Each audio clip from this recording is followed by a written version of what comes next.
আগামী বাজেটে সরকারের সবচেয়ে বড় মাথা ব্যথা হয়ে দাঁড়িয়েছে জ্বালানি ও বিদ্যুৎ খাত। আর সেই চাপের বোঝা কতটা বড় তা বোঝা যায় একটি সংখ্যাতেই। এই দুই খাতে ভর্তুকি চাওয়া হয়েছে প্রায় ৭৫,০০০ কোটি টাকা। এর মধ্যে শুধু বিদ্যুৎ খাতের জন্য চাওয়া হয়েছে ৪৯,০০০ কোটি টাকা। অন্যদিকে এলএনজি আমদানির বাড়তি খরচ সামাল দিতে গ্যাস খাতে দাবি করা হয়েছে আরও ২৬,০০০ কোটি টাকার ভর্তুকি।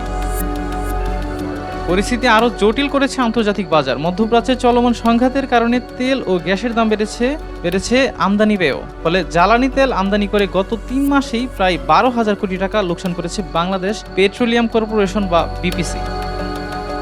জানা গেছে সেই লোকসান সামাল দিতে বিশেষ বরাদ্দ চেয়ে সরকারের কাছে আবেদন করেছে সংস্থাটি। তবে জ্বালানি সচিব জানিয়েছেন বিপিসিকে সরাসরি ভর্তুকি দেওয়ার কোনো পরিকল্পনা সরকারের নেই। এদিকে বিদ্যুৎ খাতেও বাড়ছে চাপ। বিদ্যুৎ উন্নয়ন বোর্ডের হিসাব অনুযায়ী প্রতি ইউনিট বিদ্যুৎ উৎপাদন ও সরবরাহে খরচ হচ্ছে প্রায় ১৩ টাকা, অথচ দাম বাড়ানোর পরও গড়ে বিক্রি করা হচ্ছে ৮ টাকা ৩৯ পয়সায়।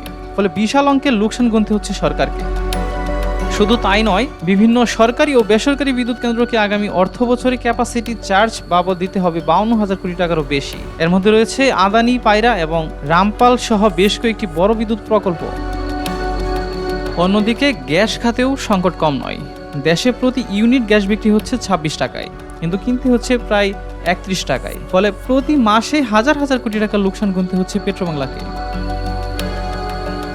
বিশেষজ্ঞদের মতে মধ্যপ্রাচ্য পরিস্থিতির দ্রুত উন্নতি না হলে আগামী বাজেটে বিদ্যুৎ ও জ্বালানি খাতের ভর্তুকির চাপ আরও বাড়তে পারে। আর তার প্রভাব পড়তে পারে সরকারের ব্যয় পরিকল্পনা থেকে শুরু করে সাধারণ মানুষের জীবনযাত্রার খরচ পর্যন্ত। এখন দেখার বিষয় আগামী বাজেটে এই বিশাল আর্থিক চাপ মোকাবেলায় সরকার কি সিদ্ধান্ত নেয়। সাবির হোসেন হিরণ, দেশকাল নিউজ।